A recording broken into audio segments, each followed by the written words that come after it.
దోపిడీ గురి కాకుండా ఇక్కడ ఉన్నటువంటి వనరులన్నీ ఉపయోగించుకొని ఈ ప్రాంత వ్యవసాయంతో పాటు పారిశ్రామిక అభివృద్ధితో పాటు ఉద్యోగ అవకాశాలు కల్పించుకోవడం కోసం ప్రత్యేక రాష్ట్రం తెచ్చుకున్న ఈ రాష్ట్రంలో ఇత్యాది కార్యకలాపాలు అనేకం ఇవాళ మొదలుపెట్టాం. పబ్లిక్ సర్వీస్ కమిషన్ ప్రక్షాళన చేశాం. నిరుద్యోగ యువకుల కోసం క్యాలెండర్ ప్రకటించాం. ఉద్యోగాల్లో మీరు అవి జరగకుండా ఉండాలని రకరకాలైన కుటిల ప్రయత్నాలు చేస్తే కూడా ఆ ప్రయత్నాలు సఫలీకృతం కాకుండా మేము సక్సెస్ఫుల్గా ఎగ్జామ్స్ కండక్ట్ చేసుకుంటూ ముందుకు పోతా ఉన్నాం. ఇప్పటికే 55,000 మందికి నిరుద్యోగ యువకులకు ఉద్యోగ అవకాశాలు కల్పించాం. భవిష్యత్తులో కూడా ఇంకా కల్పించబోతా ఉన్నాం. ఇంటిగ్రేటెడ్ రెసిడెన్షియల్ స్కూల్స్ తీసుకొస్తా ఉన్నాం. రకరకాలైనటువంటి స్కిల్ యూనివర్సిటీ తీసుకొస్తా ఉన్నాం. అడ్వాన్స్డ్ టెక్నాలజీ సెంటర్స్ని 65 అడ్వాన్స్డ్ టెక్నాలజీ సెంటర్స్ని రాష్ట్రంలో ఏర్పాటు చేస్తూ ఉన్నాం. వీటితో పాటు ఈ పరిశ్రమలు కూడా తీసుకొని వస్తే ఇంకా ఉద్యోగ అవకాశాలు వస్తాయని ఆలోచనతో ముందు పోతున్నాం.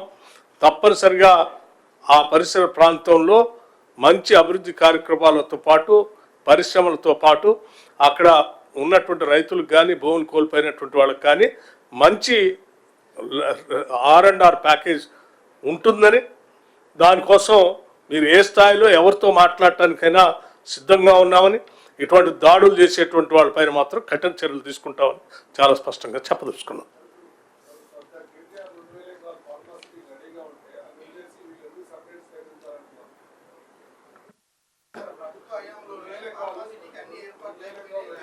మేము చాలా స్పష్టంగా మేము అధికారంలోకి వచ్చిన తర్వాత చాలా స్పష్టంగా చెప్పాం.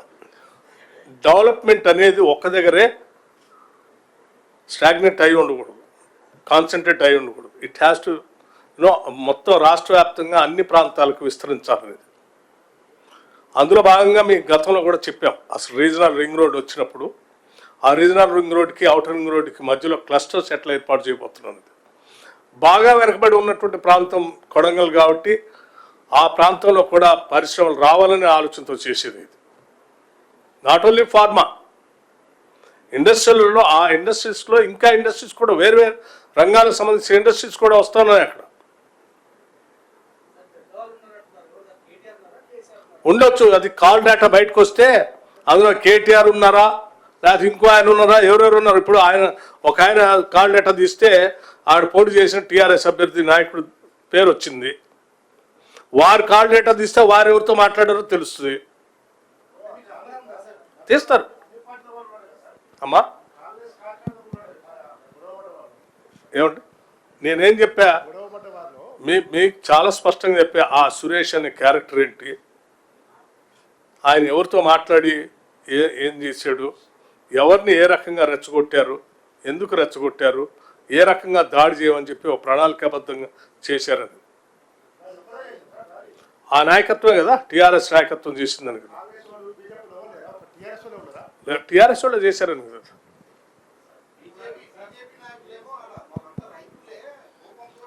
నేను అది కూడా చెప్పా, మీకు అమాయకులైనటువంటి రైతులే వాళ్ళు, అమాయకులైన రైతులే. ఆ రైతులను ఆ రకంగా రెచ్చగొట్టి ప్రోత్సహించి మీకు ఉదాహరణ కూడా చెప్పా. గతంలో వీళ్ళు ఏం చేశారో మళ్ళీ ఇదే చేస్తున్నారు. చనిపోయిన వాళ్ళే వాళ్ళు రాజకీయ లబ్ధి పొంది 10 ఏళ్ళు పాలన చేసి పదవులు అనిపించిన వాళ్ళు వీళ్ళు. పాపం వాళ్ళు అమాయకులైన రైతులు, వాళ్ళకి మంచి R&R ప్యాకేజ్ ఇవ్వాలని ప్రభుత్వం ఆలోచన చేస్తూ ఉంటే వాళ్ళ రెచ్చగొట్టి జిల్లా కలెక్టర్ మీద దాడి చేపించి వాళ్ళు నష్టపోయేటట్టు చేసి వీళ్ళు లబ్ధి పొందడం కోసం ప్రయత్నం చేసి ప్రభుత్వం మీద బురద జల్లి ప్రజలకి అంతిమంగా పరిశ్రమలు రాకుండా, ఉద్యోగాలు రాకుండా, అభివృద్ధి లేకుండా చేయాలనే కుట్ర ఇది.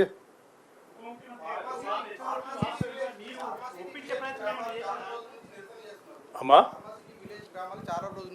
నిరసన చేస్తున్నారు, వాళ్ళు కోపంగా ఉన్నారని అందరికీ తెలుసు. మరి అక్కడ ఉన్నటువంటి లోకల్ పోలీసులు కావచ్చు, ఇంటెలిజెన్స్ వ్యవస్థ ఏం చేస్తుంది? అధికారులు వైఫల్యం కాదంటారా కలెక్టర్ మీద? ఒక్క నిమిషం. గతంలో చాలాసార్లు ల్యాండ్ ఎక్విజిషన్ జరిగిందా? చాలా ఉధృతమైనటువంటి రకరకాల నెలల తరబడి కూడా ఉద్యమాలు చేశారు కదా.